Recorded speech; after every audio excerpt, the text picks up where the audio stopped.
Brazil are set to still participate in the upcoming Copa America. Despite their feelings about it, here a statement from them. For different reasons, be they humanitarian or professional, we're not satisfied with the way the Copa America has been handled by CONMEBOL. All the recent facts lead us to believe in an inadequate process in realising the tournament. We're against the organisation of the Copa America, but we will never say no to playing for Brazil. Alejandro Moreno joining us now on ESPN FC. This is a tricky situation. Obviously, you can understand the passion that comes with playing for Brazil, Ale, but it's a strange one for them because of the feelings that they have about what's happened. You say it's tricky, I say it's impossible for the Brazilian players. They are in an impossible position because no matter what they do, they're going to be wrong.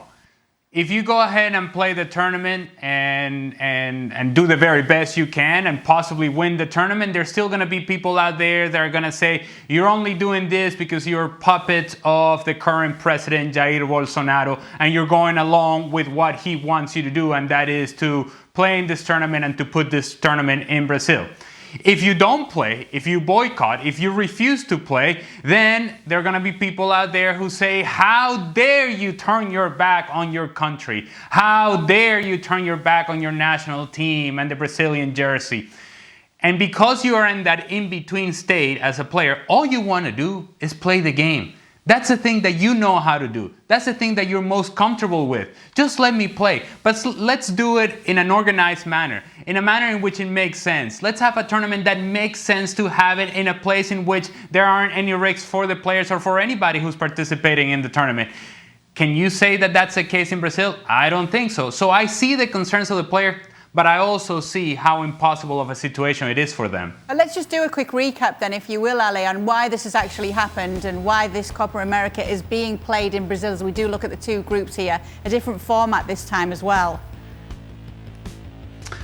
Well, very quickly, what I would say is that originally it was Colombia and Argentina to host the tournament.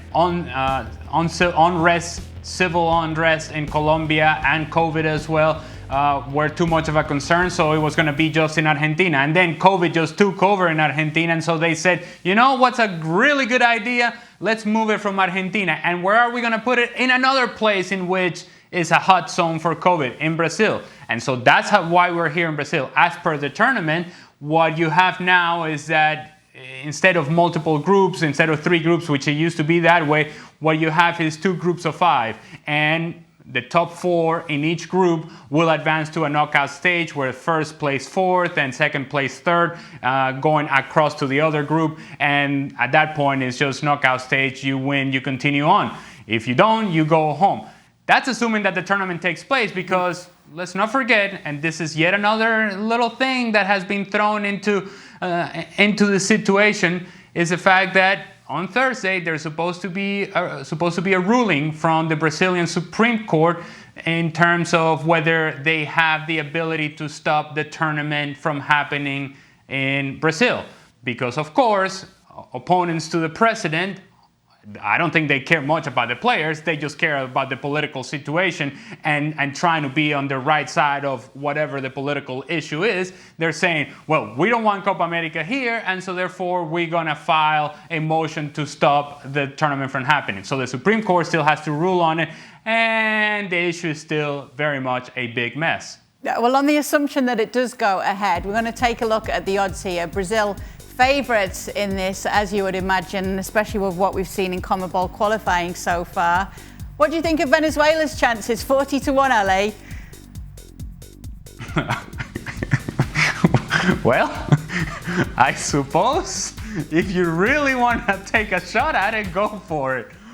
I assume and I hope that in a group of 5 that we can make it out of the group and advance, that we can get in the top 4, and then after that, hopefully there is a long run. I am not optimistic, but you know I love my Venezuela, you know I love my country, and so if for no other reason, all I have to tell UK is, Vamos Venezuela! Maybe you were saying that last night, actually, because they didn't do too bad. We've obviously been having a look at the South American teams going into the Copa America, because it's also World Cup qualifying with CONMEBOL right now. Venezuela with a 0-0 draw against Uruguay. Always surprises with World Cup qualifying in South America, except for Brazil, though, Ale. That's one thing where there's no surprises right now. 6 for 6 for Tite's men. So never mind whatever controversy is going on with the Brazilian national team. When it comes to playing World Cup qualifiers, they are perfect. And they really have created a separation, not only in points, but in performance as well, where it's Brazil, and then there's a big gap to everybody else. Clearly, they're well on their way to the World Cup. There's no doubt about that. There's no question about that. But I think what's most impressive about this team is that they're making it look easy. They're making it look simple. It's never really easy in CONMEBOL. At least this is what we're told, and this is what I experienced. But for Brazil right now, it seems to be very simple. Ale, would you also go for Brazil to win the Copa America then, if it does go ahead? Well, yes. They're playing at home, and regardless of what they may feel about the tournament being there, it's still at home. It's still surroundings that you're comfortable with, and it's still the expectation that you are Brazil, that you are perfect in World Cup qualifiers, that the team is so very talented and therefore should be winning this competition just like they did a few years back, also played in Brazil. So there's no doubt that Brazil are the favorites.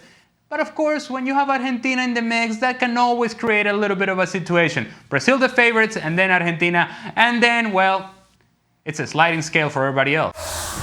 Thanks so much for watching ESPN on YouTube. And for more sports highlights and analysis, be sure to download the ESPN app. And for premium content and live streaming, subscribe to ESPN+.